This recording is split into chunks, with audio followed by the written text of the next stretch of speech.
बच्चों देखिए, उसके बाद ये लघु उत्तरीय प्रश्न है। इसका संदर्भ मैंने आपको बता दिया कैसे लिखना है। गद्यांश का संदर्भ एक बार फिर से बताती हूँ।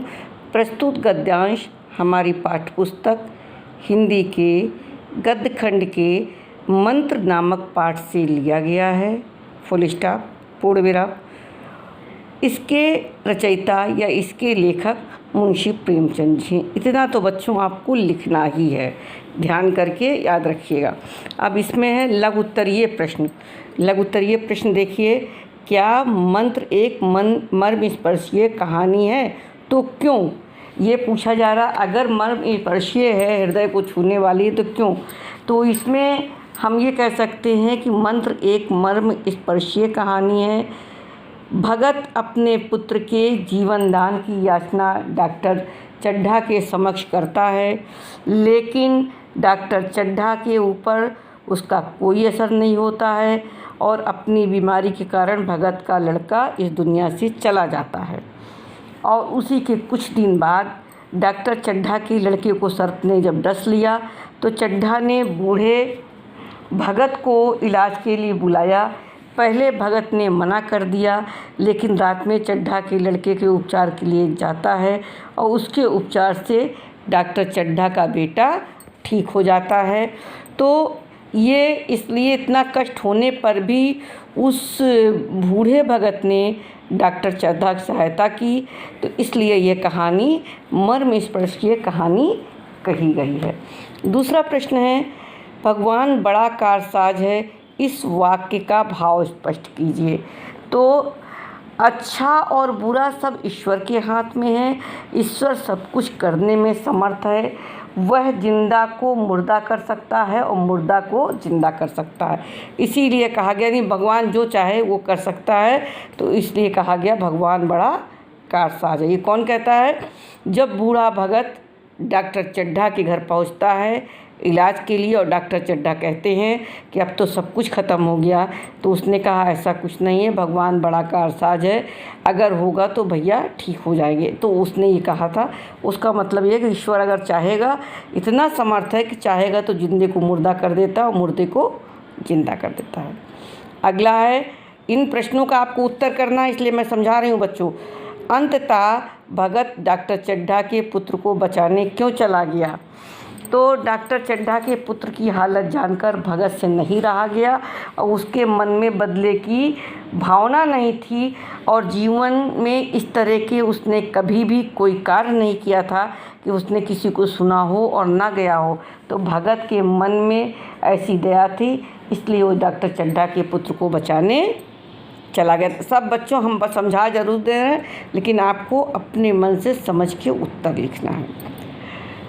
डॉक्टर चड्ढा के सामने भगत ने अपनी पगड़ी उतारकर क्यों रख दी?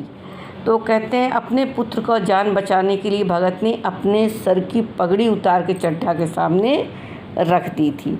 ये कहानी पढ़िएगा तो आपको समझ। कैलाश को सर्प ने क्यों काट लिया था? तो कैलाश ने सर्प की गर्दन को कसकर दबाकर दिया था उसके दांत को दिखाने के लिए, जिससे सर्प क्रोधित उठा और गर्दन जैसे ही ढीली होती है उसने कैलाश को काट लिया। मंत्र कहानी का संदेश अपने शब्दों में लिखिए।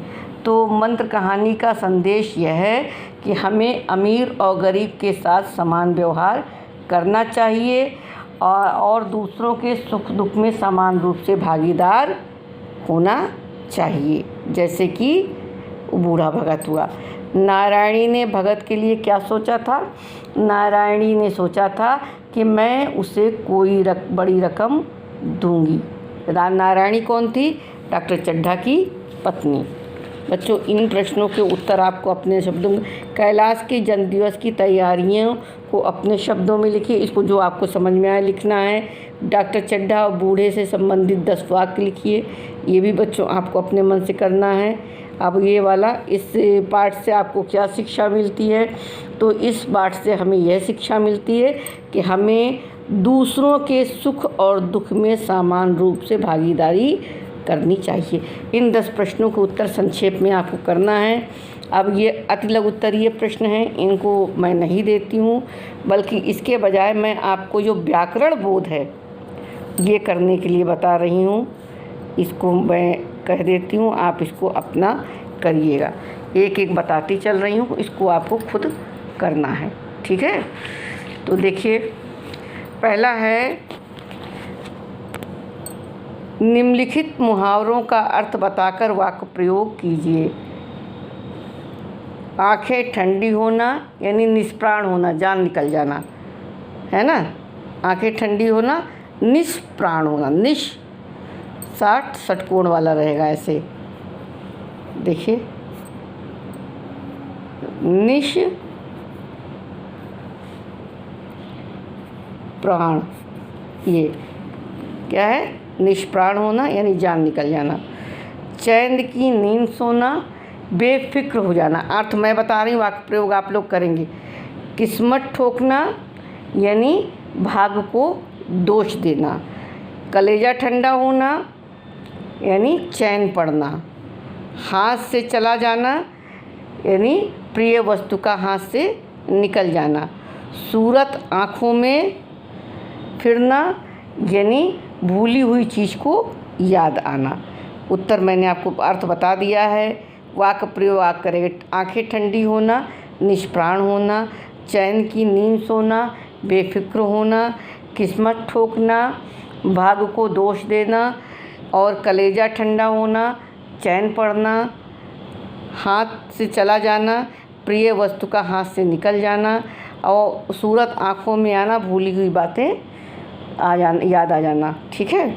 फिर अगला है निम्नलिखित शब्दों का संधि विच्छेद करते हुए संधि का नाम लिखिए। पल्लव, विद्यालय, सज्जन, औषधालय, निश्चल, निस्वार्थ, ठीक है। तो पल्लव, इसको मैं बता दूं, पत धन लव, या इसको आप इसलिए मत करिएगा कि अभी मैंने आपको संधि नहीं पढ़ाई है। इसको आप रहने दीजिए, केवल आप पहले वाला करिएगा, क्योंकि संधि समास हम आपको पढ़ा देंगे तब आप करिएगा, ठीक है बच्चों। तो आपको केवल पहले वाले का ही करना है। धन्यवाद। आप अपनी कॉपी में करके